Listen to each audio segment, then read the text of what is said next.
Hello everyone. My, it's been a while. I'm back to working, so I am, but I'm haven't stopped researching, etc. And I was thinking about the growth I've done since my first, well, in my lifetime, and the amount of things that I've run across in my lifetime to get me to where I am today. Just lesson after lesson after lesson after lesson. And honestly, at my age, at over 50, I am tired. I really am. I'm tired. Emotionally tired. Physically, I feel it too. I mean, just my age. Everything I've ever done to my body and I was very, very active in my youth. But I feel it in my knees. I was athletic. I feel it in my knees. I danced. I mean, just, ugh. Every old injury is coming back to haunt me. And things I did that I didn't even realize I did. Because back in the day, your body just bounced back. So, but that's part of getting older. It's part of getting older. But the knowledge, I'm just going to talk this out because things have been difficult, as we all know, the last 5 years. Very difficult, especially if you can see or you suspect. Or you suspect and then you see. I have been at this for so long that some of the knowledge was already there, and the suspicion about the world we live in and the people in it, some of them. But the real gut punch was 5 years ago when I realized it was, some sort of plan against everyone, except for those maybe in charge. And even some of those in charge, I think, are just useful idiots. So what do you do with all the knowledge? And you're watching the destruction of some of your family members, mentally, physically, and people you're extremely close to.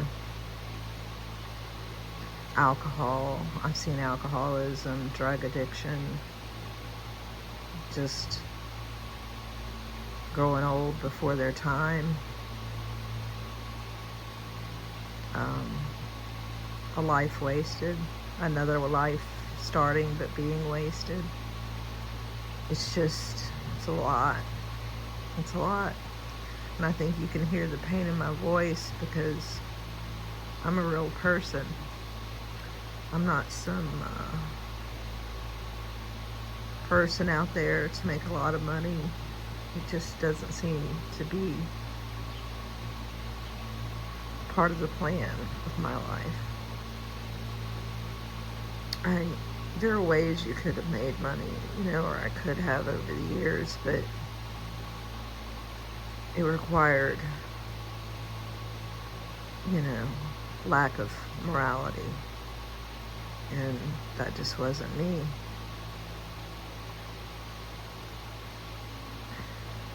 And then, you get beat down so many times and you have to get back up. So it puts you behind, for sure. But I think that's all a part of it as well. And I've gone the religious exploration, the alien exploration, the interdimensional exploration, the social aspects and fights that go on that they put out there for us to fight about that are so illogical and immoral, it's unbelievable. I've gone down all these rabbit holes just to realize how much we've been lied to and controlled. and enslaved. Our minds, more so than our bodies, because if you can control the mind, you don't need to control the body.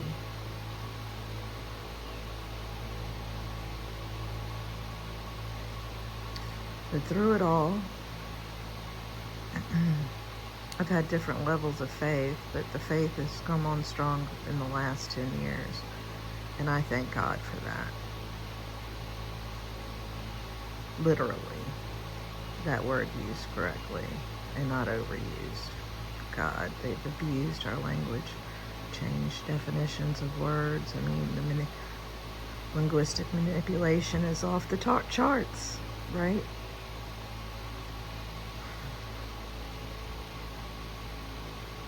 But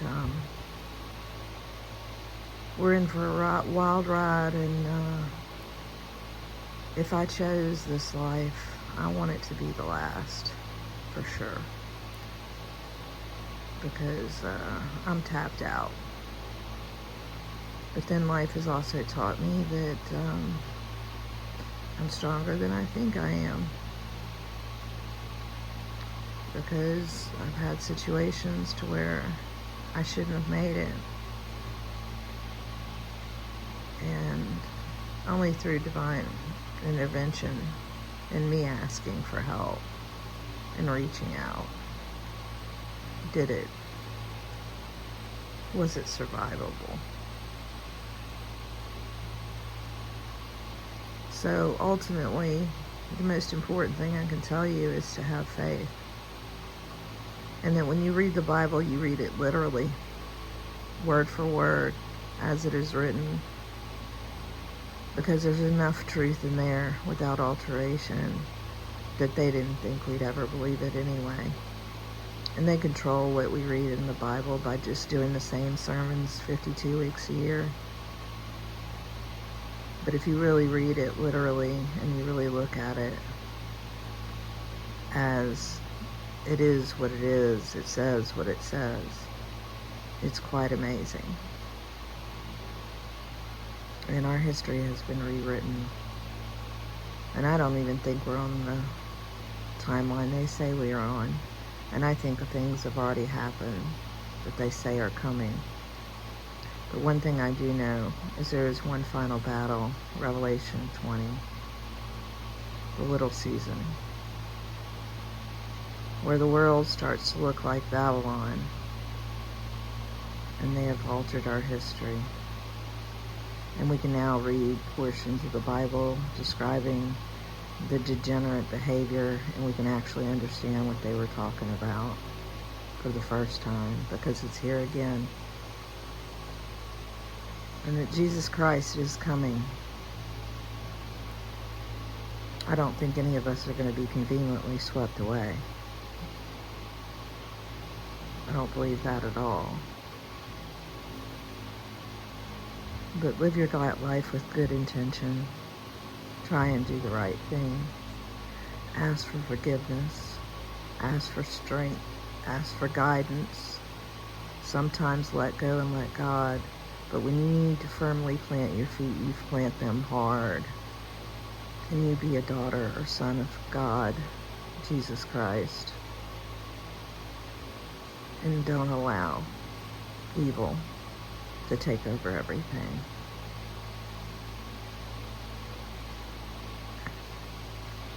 I think they twisted that, turning the other cheek. Because sometimes it's a matter of good versus evil, right versus wrong. And if you let wrong win all the time, then good will be gone.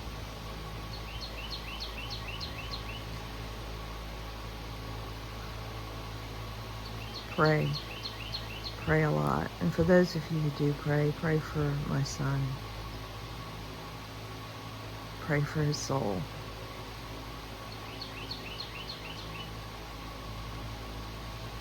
More prayer can only help.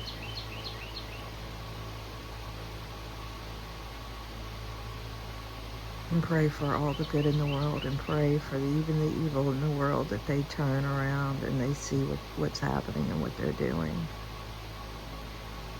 I think some are so possessed that I don't even know if it's possible. But there were giants on this earth, ladies and gentlemen. It is in the Bible. And those giants were Nephilim. And the Nephilim were destroyed. Not all of them, but a lot of them. And those that were destroyed or disembodied, and they have no place to go or be. They are the demons. They are the clowns. They are the ones making this world a clown world. And they have a leader, and there are people who worship that leader. And there are bad humans that have done bad things and created things that are not of this world. But know, when the next performance is put on, that there'll be a lot of destruction. But it's probably not aliens, it's us. In 1990 in California, at a bowling alley, there was an arcade. And there was an arcade machine that was there. And it had a hologram in the middle of it, a figure that you could kind of, you can see through it, but it looks 3D all the way around. And this was a game of some kind. And I just remember sitting there staring at it. I didn't try and play it. I don't know if it was temporarily out of order or I just didn't want to play it. I don't quite remember. But it was pretty phenomenal. This figure in the middle was probably about 5 inches tall. And it looks like something from a medieval, like Star Wars, with a cloak on it or something. But it wasn't in color. It was more of a grayish, whitish, hologram figure. And then I never saw anything like it again until I saw the whales coming out of the gym floor videos, and whales in the sky, and those screens on the corner in cities with those 3D type figures. But all those years, and I saw that hologram arcade machine back in 1990. And then they pulled it because they didn't want us to see it, I guess. That technology is way beyond the whales coming out of the gym floor, I promise you. Just know they aren't telling us the truth. And don't turn against each other. And be there for each other. Don't do what we did 5 years ago. Trust your gut instinct. Get closer to God. Ask for forgiveness and be saved. Because you're going to need His armor. You're going to need Him. Because the world is getting uglier and uglier. And I just want to have faith that it's going to change. But the evidence I see around me is just bizarre. And then I walk in the grocery store. It was pouring rain, like sheets of rain. And I walked in the grocery store, and a police officer walked in at the same time, and all I said was, "God, that rain is something else." He said, "Yep. Never seen anything like it. It's gonna," and then he looks at me and he goes, "Jesus is coming." And I said, "Yeah, I know." And then I mentioned my son's NDE and briefly told him it very quickly. And then we walked off like we never even had the conversation. Maybe he realized he shouldn't have said that, or, in public or something. But it was very bizarre. It was, as a public servant, you don't say things like that, even though we should be able to. Anytime, because it's our Creator. It's like, oh, don't talk about your mother. Okay, who helped create you here on earth, or was the vessel for you to be born, but don't talk about the true Creator. But we're going to worship stars and objects and other things. People worship other things, but I don't know. It's all so bizarre, and it's so But I've had proof in my life of divine intervention. There are times when I really shouldn't be here and things just work out. And I can't stress that enough. No, it's not every time, because sometimes it's other people's time to go. Like I lost my brother. He couldn't save him for me. But there have been many other times when things worked out in bizarre ways. So have faith. Do as much good here as long as you've got. Pray. Because this has got to stop. This has got to stop. Love to you all. I'm not, I'm just doing this for posterity. I'm doing this to just record my thoughts and maybe help somebody that they're not alone. That's all. And these are my opinions. And this is for entertainment purposes only. Love to you all. Bye for now.